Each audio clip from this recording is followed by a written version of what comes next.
à tous et bienvenue dans un nouvel épisode de Mêle au pays. Aujourd'hui, on se retrouve à Kourou avec la Légion étrangère, plus précisément le 3e régiment étrangère d'infanterie. Je vous emmène aux portes ouvertes Cameroun. Je vous emmène aux portes ouvertes Cameroun. C'est parti!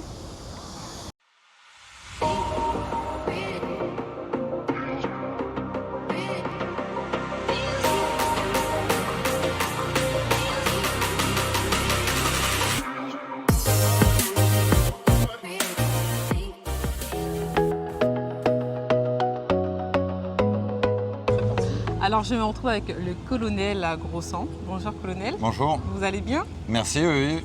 Alors j'ai quelques questions à vous poser. Aujourd'hui on se retrouve pour une journée particulière qui est un week-end même on peut dire. Du coup, est-ce que vous pouvez nous expliquer pourquoi aujourd'hui on se retrouve ici et qu'est-ce que la bataille de Cameroun qui nous réunit? Alors comme vous l'avez dit, on commémore la bataille de Cameroun, le 163e anniversaire de la bataille de Cameroun. Pour la Légion étrangère, c'est une bataille un peu fondatrice parce que c'est une bataille qui incarne les valeurs desquelles on se revendique. C'est des valeurs qui sont autour d'unité combattante, de la valeur donnée et de la mission qui est sacrée. Voilà, donc ces trois valeurs-là sont essentielles au sein de la Légion étrangère et la bataille de Cameroun les a portées à son paroxysme. Alors c'est une bataille de Cameroun, mais aussi du coup, avec une défaite héroïque, mais qui se fête quand même. Est-ce que vous pouvez du coup nous en parler un peu plus historiquement? Alors historiquement, en fait, c'est une bataille qui se passe pendant la campagne de Mexique, à la fin, deuxième moitié du 19e siècle, où la France cherchait à contester l'influence naissante nord-américaine. Et donc c'est dans ce contexte-là que l'armée française intervient au Mexique. Donc l'armée française intervient avec la Légion étrangère. Alors vous pouvez nous expliquer un peu qu'est-ce qu'une Légion étrangère et par la suite du coup qu'est-ce que le 3e régiment d'infanterie ici à Kourou? Alors la Légion étrangère, c'est une unité combattante qui est constituée exclusivement d'étrangers. C'est-à-dire qu'on va recruter des étrangers qui viennent volontairement s'engager dans nos rangs pour combattre au nom de la France, mais tout en étant étrangers. Donc c'est une possibilité qui est offerte, qui existe depuis 1831 dans sa forme actuelle, même s'il faut le noter, la France a toujours eu des étrangers sous les différents régimes qui se sont battus dans ses rangs. Alors le 3e RUI effectivement est un des régiments de la Légion étrangère, qu'on compte plusieurs en métropole. En Outre-mer, vous en avez un en Guyane, le 3e RUI, et puis un à Mayotte, le 5e régiment étranger. Le 3e RUI ici, c'est un peu plus de 700 militaires. Sur ces 700 militaires, c'est près de 550 légionnaires. Et puis on a des artilleurs en plus qui viennent, qui ne sont pas légionnaires, qui viennent au régiment pour 4 mois et qui sont eux principalement dédiés à la mission de protection du centre spatial guyanais en mettant en œuvre des capacités avec des missiles de défense solaire. Après quelques recherches, j'ai pu aussi du coup voir que le 3e RUI est bien positionné au niveau de l'armée de terre française. Il est placé en position première et second du coup par rapport à l'armée française. Comment vous expliquez ce placement? Est-ce que vous allez chercher ces performances avec la Légion ou c'est venu tout naturellement? Alors il y a plusieurs facteurs. Le premier, la Légion étrangère a une forte attractivité, donc on a cette chance et on arrive à avoir des légionnaires qui sont des soldats extrêmement performants, très professionnels. Et puis il y a le côté aussi des missions qu'on mène ici en Guyane. Le régiment en permanence est en posture opérationnelle, conduit des opérations. Donc que ce soit la mission Titan, qui est la mission prioritaire et stratégique de protection du centre spatial guyanais. Pas plus tard qu'hier, il y a eu un lancement de fusée, la 268e fusée Ariane qui était lancée. Le régiment était déployé avec 250 légionnaires. Et puis en permanence aussi, on conduit la mission Harpie, qui est la mission de lutte contre l'orpaillage illégal. Et on a plus d'une centaine de légionnaires qui sont déployés tous les jours, donc dans la partie est et sud de la Guyane. Et quelles sont du coup vos ambitions par rapport à ces deux missions? Alors sur la mission Titan, l'ambition elle reste inchangée, c'est bien de protéger et de sécuriser tous les lancements. On amène des nouvelles capacités. Là on a une nouvelle section qui a été créée il y a 2 semaines, une section drone. Donc on a un drone qui fait de la surveillance voilà, qui a une capacité d'autonomie en vol de plusieurs heures, une boule optronique qui permet de faire du renseignement de très grande qualité. Et donc ça, c'est une nouvelle capacité qu'on a déployée. D'ici quelques années, on va également déployer une autre section qui sera en mesure de faire de la lutte anti-drone. Voilà. Donc dans cette mission Titan, protection du centre spatial, en s'adaptant aux nouvelles menaces, en déployant des nouvelles capacités. Voilà. Pour la mission Harpie, notre objectif est de cibler les zones de vie de la population guyanaise pour rendre l'orpaillage illégal autour de ces bassins de vie totalement insupportable pour les orpailleurs et donc les obliger à partir de ces zones-là. Actuellement, on mène une opération dans la région de la Comté qui obtient des résultats extrêmement positifs. La Comté qui est un bassin en fait, qui irrigue derrière la ville de Cayenne. Et donc voilà, ça répond typiquement à ce que je vous mentionnais sur cette nouvelle approche de la mission Harpie. Merci bien. Ah ben, colonel, parlons un peu maintenant de vous. Est-ce que vous imaginez quand vous avez commencé du coup, votre service militaire, arriver au rang de colonel? Alors, j'ai toujours voulu être militaire depuis tout petit. Après, je ne m'étais pas forcément projeté qu'on a quelques années. C'est assez confus, mais voilà. Donc, j'ai fait l'école de Saint-Cyr. Après, j'ai passé l'école de guerre. Et donc, c'est des étapes dans une carrière d'officier qui permettent de progresser. Voilà. Super. Merci beaucoup pour vos réponses. Avec plaisir. Écoutez, merci beaucoup, capitaine. Alors, je me retrouve avec l'adjudant Louis, qui est instructeur au CFE. Bonjour, adjudant. Bonjour, bonsoir. Bonsoir, oui. Est-ce que vous pouvez m'expliquer qu'est-ce que le CFE pour commencer? Le CFE, c'est un centre d'entraînement d'acquérissement. On permet d'acquérir les gens en forêt. Ça veut dire on fait de la survie, on fait de l'acquérissement, on fait des pistes, on fait tout. En fait, c'est un centre qui se trouve à Regina. Okay, à Regina côté, il a le centre d'entraînement et voilà, qui permet aux jeunes de venir s'instruire plutôt pour la forêt. Voilà, c'est ça. Hier, vous avez reçu la 3e médaille la plus importante de France. Quelle est-elle et quelle est l'émotion que vous avez ressentie quand vous avez été décoré? En fait, en soi-même, c'est quelque chose, on va dire, arriver à peut-être le plus haut qu'on pourra arriver au niveau de son grade de l'armée. Ça veut dire qu'on arrive à culminer de sa carrière, même si j'ai 22 ans de service.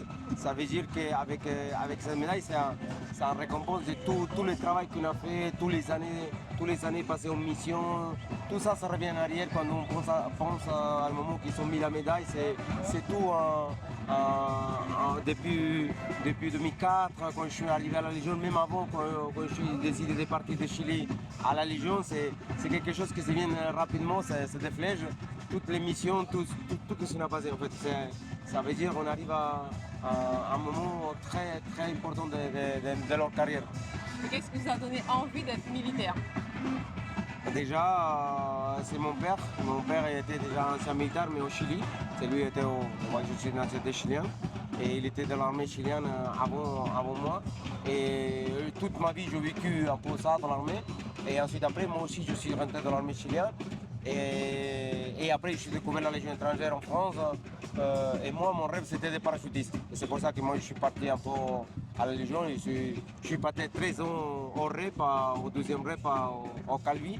Et où je suis devenu parachutiste et toute ma carrière. Et ensuite, après, je suis venu en Guyane comme instructeur. Voilà. C'est ça. Félicitations pour votre médaille en tout cas. Merci. Et merci d'avoir répondu à mes questions. Merci à vous, merci, bonne soirée. Bonne soirée.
me retrouve avec le capitaine Guillaume.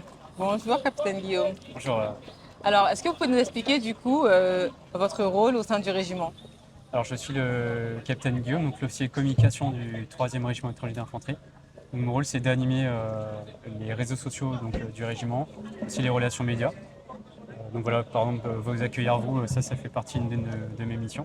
Et aussi tout ce qui est événementiel. Donc voilà, par exemple, contribuer à la réussite d'un événement comme aujourd'hui, les portes ouvertes de Cameroun. Alors aujourd'hui, justement, on est aux portes ouvertes de Cameroun à Kourou.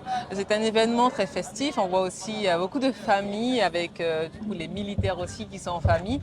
Que représente cette journée aujourd'hui pour le régiment? On l'a dit, effectivement, c'est à la fois une journée qui est riche de sens du fait du combat de Cameroun, Oui. c'est se souvenir du combat de nos anciens, mais c'est aussi un moment de fraternité d'armes autour aussi de nos familles. Voilà, l'esprit Légion, c'est aussi l'esprit de camaraderie, c'est savoir se retrouver, poser le sac pour se retrouver avec nos familles, avec nos camarades, puis partager une bonne bière. Et donc aussi avec forcément nos épouses, pour ceux qui ont pu venir avec leur famille en mission. Voilà, ça nous paraît essentiel aussi de pouvoir profiter de ces moments-là avec eux. Et il y a aussi beaucoup de civils, hein, la population du coup qui vient et qui en apprend un peu plus sur le régiment et vos missions. Alors vous avez mis en place du coup plusieurs ateliers. Est-ce que vous pouvez nous en parler? Alors quels sont ces ateliers? Qu'est-ce qu'on peut retrouver du coup aujourd'hui à ces portes ouvertes? Ce sont des ateliers très larges, hein. Ce sont des ateliers qu'on retrouve dans des kermesses. Ça peut être du tir à la carabine.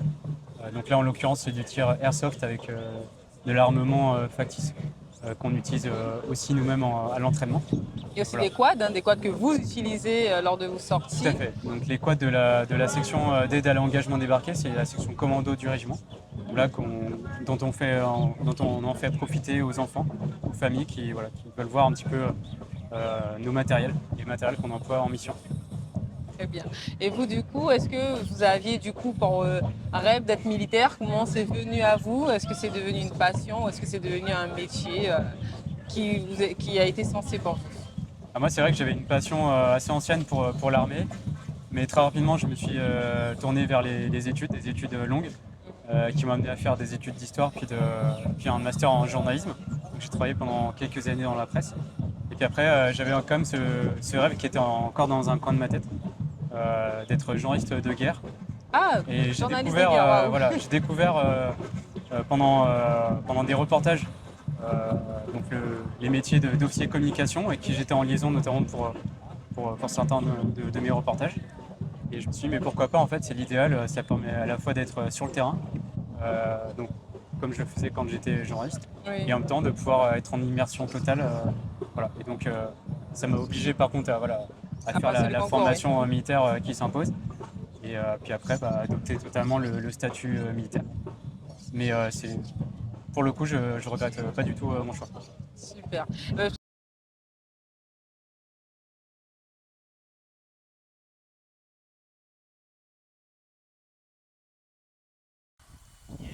résurrection et la vie. Donne-leur de dormir.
Gageant. Cette compagnie soutient les unités du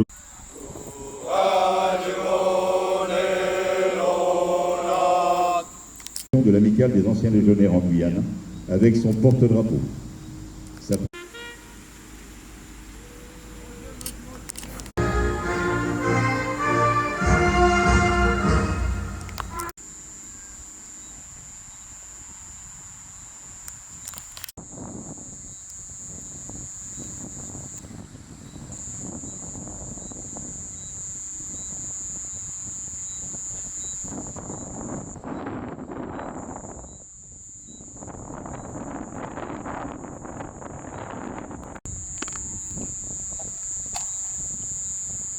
Au drapeau.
L'armée française a siégé Puebla. La Légion avait pour mission d'assurer sur 120 km la circulation et la sécurité des convois. Le colonel Chanelmo, qui commandait, apprend le 29 avril 1863 qu'un gros convoi emportant 3 millions en numéraire, du matériel de siège et de munitions était en route pour Puebla. Le capitaine d'Anjou, son adjudant-major, les décida à envoyer au-devant du convoi une compagnie. La 3e compagnie du régiment étranger fut désignée, mais n'avait pas d'officier disponible. Le capitaine d'Anjou en prend lui-même le commandement et le sous-lieutenant Mollet, porte-drapeau, et Vilain, payeur, se joignent à lui volontairement. Le 30 avril, à 1h du matin, la 3e compagnie, forte de 3 officiers et 62 hommes, se met en route. Elle avait parcouru environ 20 km quand, à 7h du matin, un modé serait gravé en lettres d'or sur le mur des Invalides à Paris. En outre, un monument fut élevé en 1892 sur l'emplacement du combat et porte l'inscription. Garde à vous.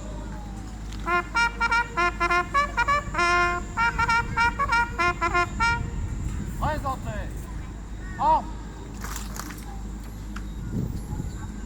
Et fut aussi monde de 60, opposé à toute une armée. Sa masse les écrasa. La vie, plutôt que le courage, abandonna ses soldats français le 30 avril 1863. À leur mémoire, la patrie reconnaissante éleva ce monument. Depuis lors, lorsque les troupes mexicaines passent devant le monument,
Voilà, ce ticket, il est dans l'enveloppe.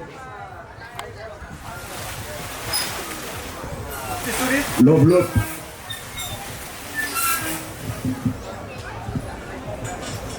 dans ce bocal en plastique et le bocal dans ma voiture.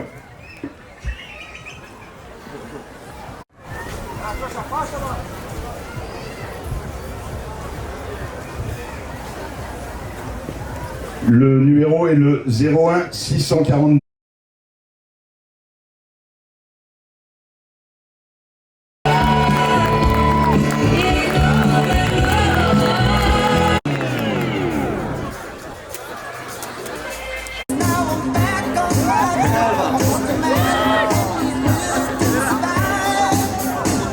Ils jouent dans la même catégorie.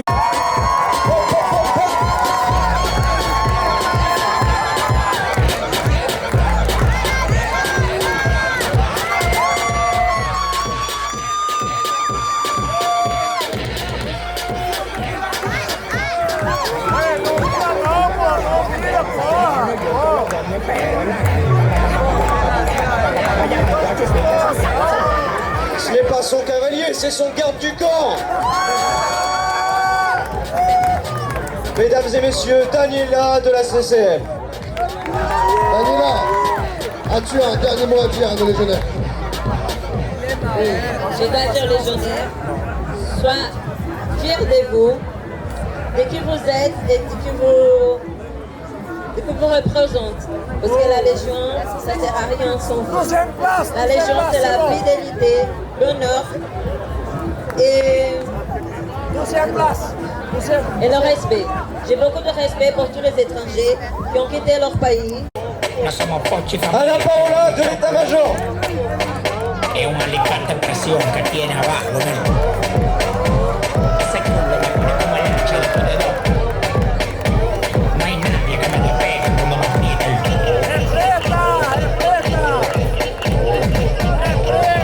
Notez qu'elle défile en rythme. No hay nadie que me despegue de esa Mon capitaine, ne partez pas. Ana Paola, petite question. Un dernier mot à dire aux légionnaires. Je ne parle pas très bien le français comme vous, les légionnaires. J'ai qu'une mission, c'est d'être jusqu'au bout dans cette mission. Je vais être vivant comme vous. Légion, patria et notre. Merci Ana Paola. Elle connaît sa